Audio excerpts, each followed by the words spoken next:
He was born into a world of magic, but he didn't have any magical skills of his own. So he decided he was going to become the strongest magician by taking out every monster in the dungeon with his sword. The story starts with this dude named Will, living in a world where magic is like the Holy Grail. But damn, my man got the short end of the stick because he ain't got no magical talent. Still, they enroll his ass in one of the fancy-ass academies. But the problem is, how the hell is a dude with zero magic gonna make it in a university like this? He decides to tackle this problem by perfecting his skills with the sword and heads off to high-level dungeons, regularly scraping with giant beasts shooting magic spells at him, which he dodges and uses his incredible speed and skills with his sword to utterly stunt on the monster and slice it in half with a single slash. That was just a warm-up, though, as he realizes he's gotta handle a bunch more of these creatures if he wants to make it out of that dungeon alive. But that ain't no biggie for him because he's done it plenty of times before. The next morning, he drags his tired ass to class, where a professor named Edward teaching them about the basics of alchemy and how to produce sulfur, which helps in the creation of explosives. Edward notices Will nodding off in the back, so he calls his name, but unaware, Will keeps snoring till Edward shouts his damn name. Will jumps up all surprised and shit. Edward calls him to the front and tells him to show the class what they just learned. Ain't no escape for Will. He gotta step up in front of everybody and demonstrate. Edward tells him it's super easy, and all he's gotta do is produce some flames and sulfur will be created. Will's hands are shaking as he pulls out his wand and starts chanting the spell for flames, but to his disappointment, not even a damn spark comes out of that wand. The whole class starts laughing at him like he's some kind of stand-up comedian. But the teacher shuts them up real quick. Edward looks at Will with disgust, wondering how the hell a theory genius like him can flop so hard in practical magic.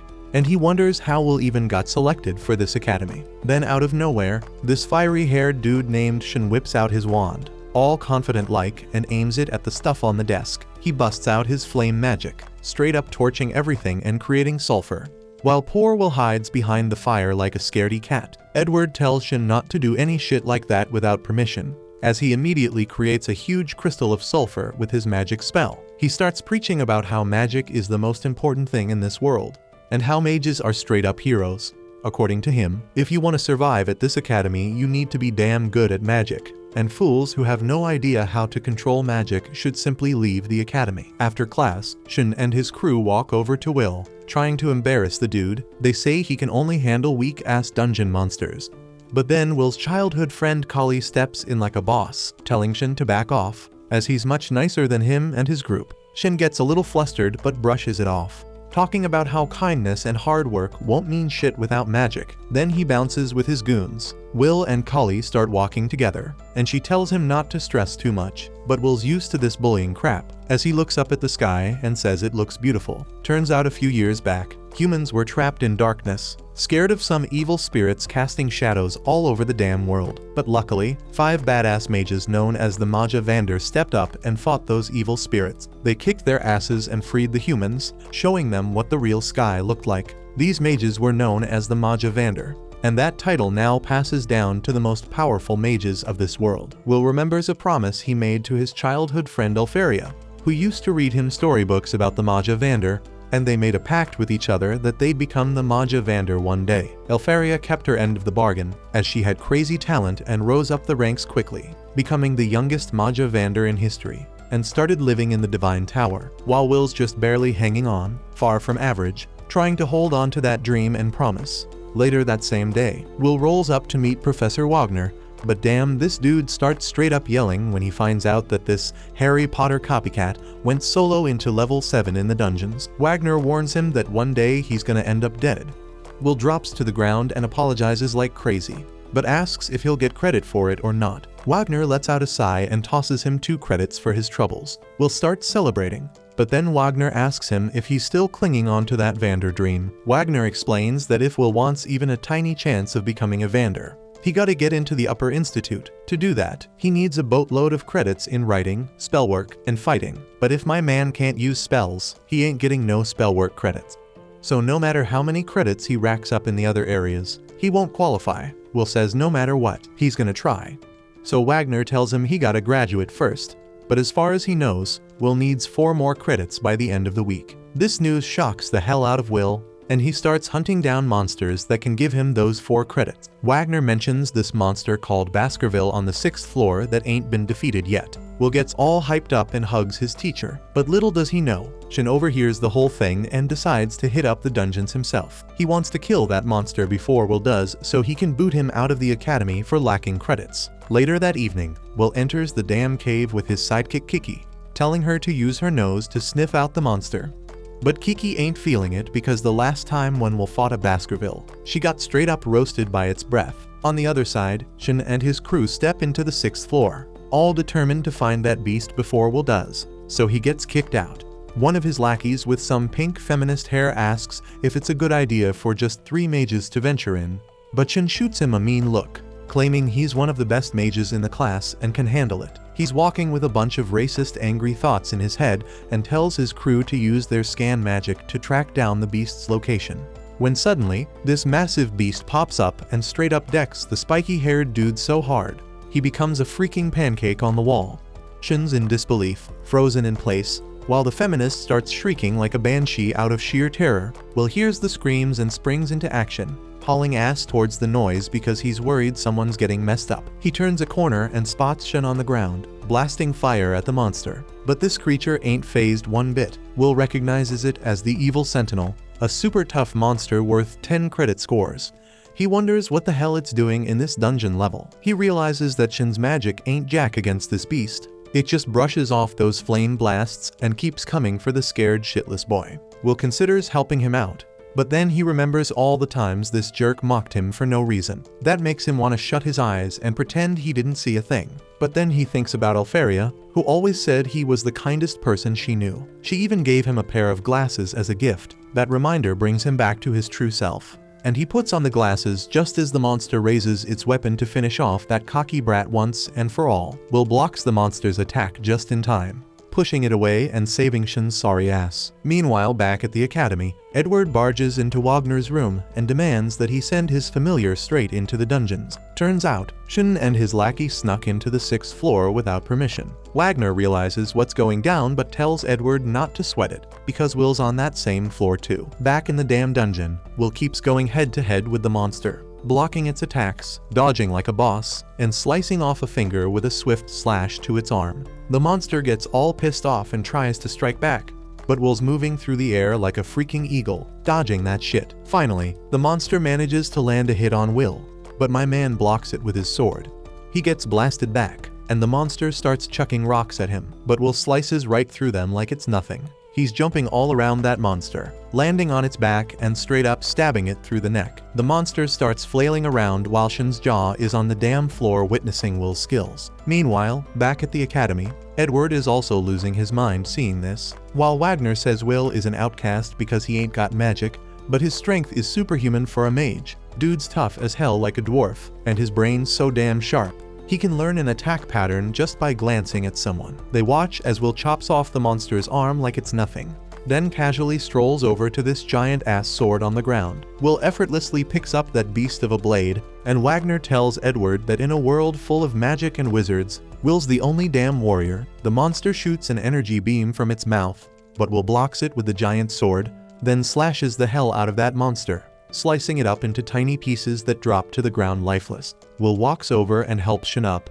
and the dude's still in shock. Edward's mind is blown, and he's yelling at Wagner, saying a person without magic can never surpass a magician. Then he storms out of the room all pissed off.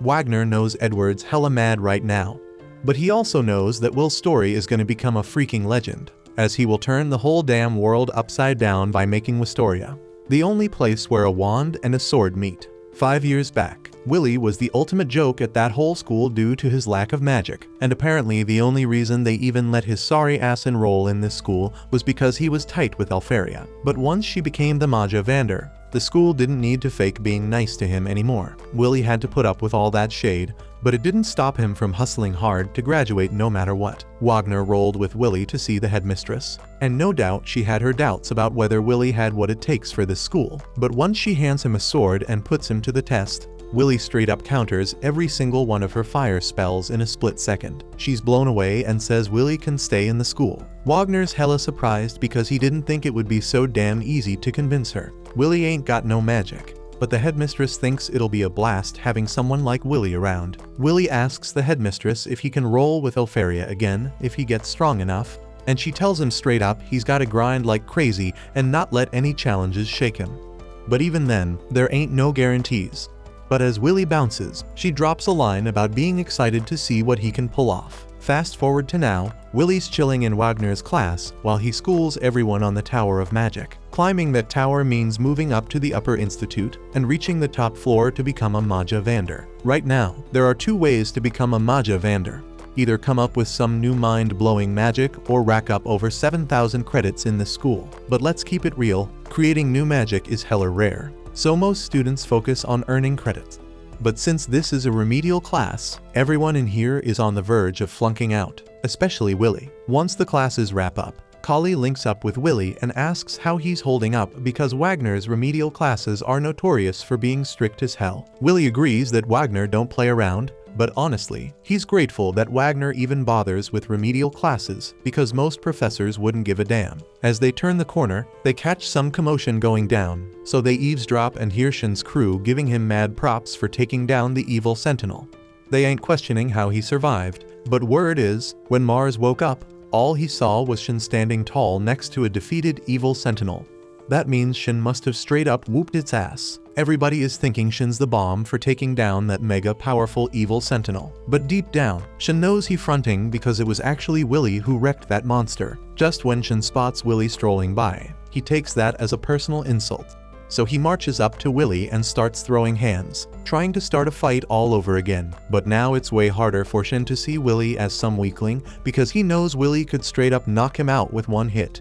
But he's just choosing not to. Shin lets go of Willy's jacket and leaves, not saying a damn word. Once Shin's gone, Kali asks Willy what the hell went down between them, because something definitely went down. At the same damn time, Edward busts into Headmistress Cauldron's office like he owns the place, demanding that Willy get expelled pronto. Cauldron asks why Edward suddenly wants to expel Willy out of the blue. He is already in his 6th and final year at the academy, so they can't just boot him for no reason. Edward trying to argue that Willy can't stay in this school because he is a warrior, not a mage, and he ain't having no one without magic trying to outshine the mages.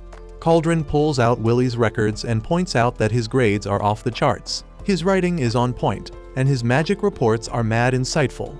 So he can't use magic, but he the damn definition of a perfect student. If Willy's dream is to become a Mage Vander, Cauldron believes he could excel in any damn profession he chooses. It is the Academy's duty to produce smart-ass folks for the fated day. But Edward is saying Willy's ambition to become a Mage Vander is the problem, and Cauldron feeling him on that, so she comes up with a plan. She tells Edward to personally test Willy, and if Willy can't pass Edward's test, then he is free to kick him out if he wants. Edward asks if Cauldron is sure she wanna leave Willy's fate in the hands of his #1 hater, and Cauldron says she's fine with it since it won't make a difference. If anything, she thinks it gonna be more entertaining to have the Dark Viper Mage himself test Willy. Meanwhile, Willy getting ready for his next class and asks Kali to help him pop open his locker. She happily does that, and he apologizes for always making her do it because he ain't got no magic skills. She's cool with it. But then she peeps Willy's sword in his locker and asks if he's still training with it. Willy says he is, but he couldn't get the green light to use it while he's at school, and his roommate back in the dorm won't let him do anything risky. Later on, he and Kali roll to the library to study together, and Willy's going all in even though he already aced this shit before. Kali tells him to chill since he's already killing it in writing. But Willy says he gotta keep hustling because he can't afford to drop a single credit. Plus, he enjoys learning history from the perspectives of other races, especially because he can relate to the dwarves. They went to war against badass mages, but they never backed down despite the tough-ass challenge. Right then, Kali spots a white strand of hair on Willy's dome, and she says it's probably because he's pushing himself too hard. She offers to yank it out for him, even though Willy says she doesn't have to. But she's really all about doing it. Just when they're getting flirty, Edward sneaks up behind Willy and tells him to meet him solo in the spell hall because he got some shit to handle. A little while later, Willy shows up at the spell hall, and Edward drops the bomb that he's hooking Willy up with a special remedial class, so he better be grateful. Willy can't believe Edward's offering him a remedial class, but that just proves he ain't up to no good. Dude wants to see what Willy's really made of, so he shoots a warning shot to let Willy know it's a damn serious. Edward says if Willy can land a single strike on him, he'll score 5 spellwork credits. But if he fails, he's getting expelled on the spot. Edward also makes it clear that Willy can't say no to this test. So he starts casting a spell to take Willy out. Meanwhile, Cauldron summons Wagner to her office and apologizes for the short notice. But she thinks Wagner should know what Edward's up to.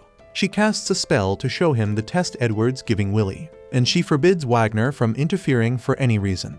She thinks it's only fair that Edward gets his request granted since Wagner got the same privilege to watch over Willy. But Wagner thinks it's too damn cruel to let Edward of all people be the one to test Willy because this dude almost became a Mage Vander.